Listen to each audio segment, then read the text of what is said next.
Hi guys, so in this video it's going to be a little bit more laid back and I'm just going to sit here and share with you guys my current top 5 favorite houseplants. I kind of change my top favorites all the time, but this is just the ones I'm going with right now. So coming in at number 5 is my first Syngonium. I can't believe it's my first one, but oh, this leaf's dying, but the rest of them are good. And so far it seems pretty happy. It likes medium indirect light, and the soil likes to stay pretty moist, but I just like try to make sure it's not soggy, you know what I mean? And I believe this is poisonous to dogs. Mango's sitting next to me, so don't eat this mango. We don't want to talk about it, but yeah, so that's my Syngonium coming in at number 5.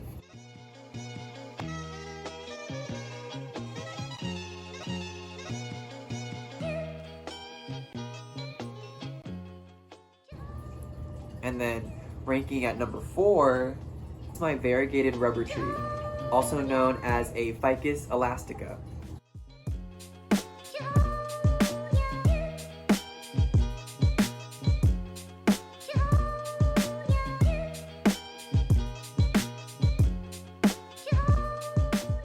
I've actually been looking for one of these plants for a while. They're normally kind of pricey because they're larger, because they are a tree. So I had been having a hard time finding like a smaller version, and I finally did. And normally I actually try to go for like the original variant of a plant, but this one just was super cute. The lady at the plant shop was super nice when I was checking out. She even like polished the leaves for me. And this is another plant that likes medium to low indirect sunlight.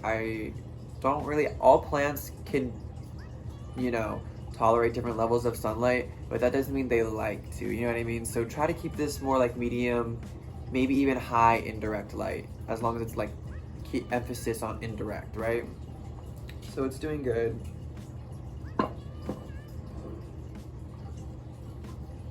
So coming in third is my Calathea orbifolia. And this will always be one of my favorite plants. I just love the foliage. I really like how they kind of have like a minty striped color on the leaves, and they're very, they have a lot of surface area. They're very wide. So I think that's really pretty. And I'm getting my third new leaf since I've gotten this plant right over here. I don't know if you can see, but this plant can be kind of sensitive with like tap water, and if you have really hard water in wherever you live. So I definitely recommend like filtered, purified, rainwater, whatever, right? I go back and forth. So some of the leaves are kind of crispy, but other ones are not. And everyone's kind of crispy in some spots, right?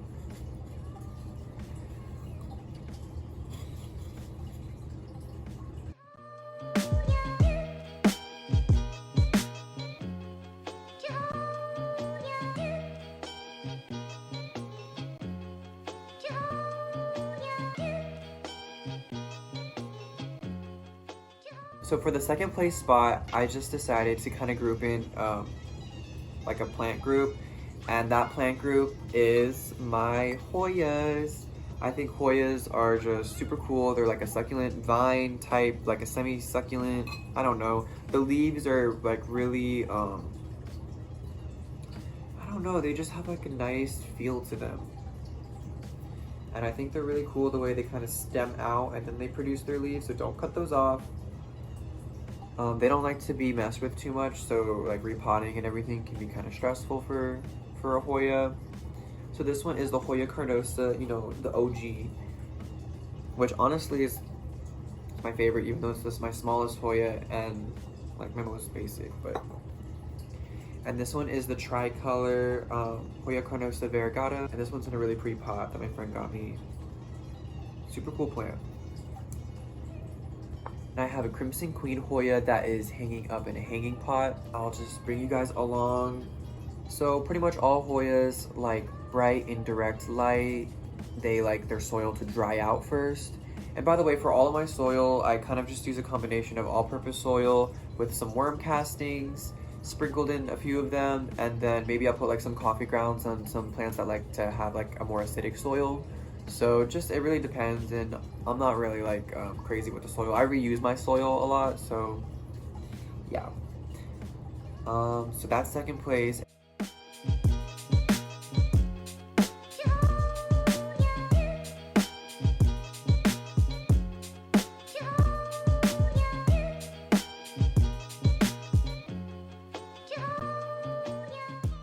My number one favorite house plant right now, it's another grouping. It's only like these two small plants that I have, and they're both hanging, and they are the Senecia family, Senecia, I'm not sure how to say it, but I have the fish hook hanging succulent plant, and then the string of pearls hanging succulent plant. And they're really happy here with me, so I like it when a plant's happy, and they're pushing out a lot of growth. One of them was a cutting, and another one was just like a small like little find at a plant shop that was like super cheap. So I got it, and it just ended up taking off. I put them in small pots, so I want to put them in bigger pots.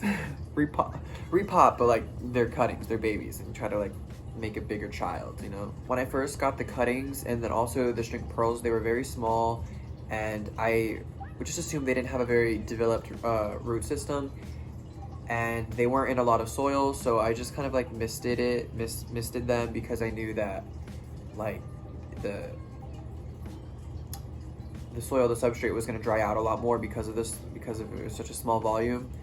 And once they kind of took off, then I water like once a week, and they're both in small pots, so I will be like trying to propagate both of them and making them have bigger babies, you know what I mean, like just bigger versions of themselves. I do like how they are though. At first I was gonna repot them, but I was like, you know what, I think they've claimed those pots for now, so we're gonna keep it that. Oh my gosh, I forgot to mention, so this is like rest in peace my Hoya carnosa compacta. This is all that remains of it, and it's done. I couldn't get any roots, so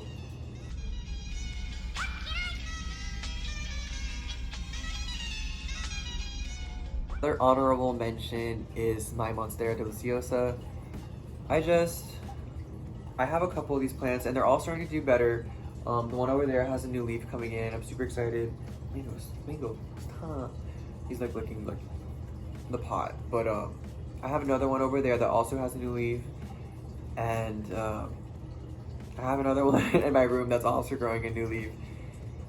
But since the mom didn't do good, and I had to like chop it up and put it into separate pots and like try to propagate them and everything like that, I still like them and enjoy them. But I'm sure if you live in an area that you can have better conditions and grow beautiful monsteras better than me, then they're definitely really good plants.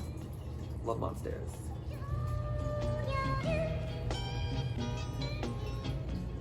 Okay, so another honorable mention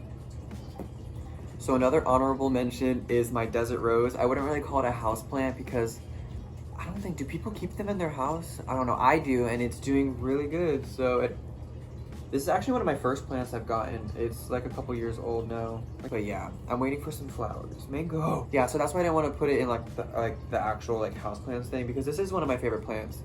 But it's just that I don't really know if people would call it a house plant, because it's really not. It's better outside.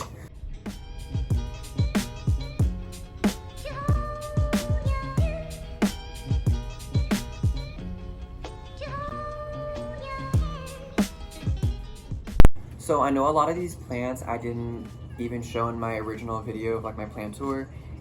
Some of them are new, but also I didn't show all my plants just because there's a lot of them.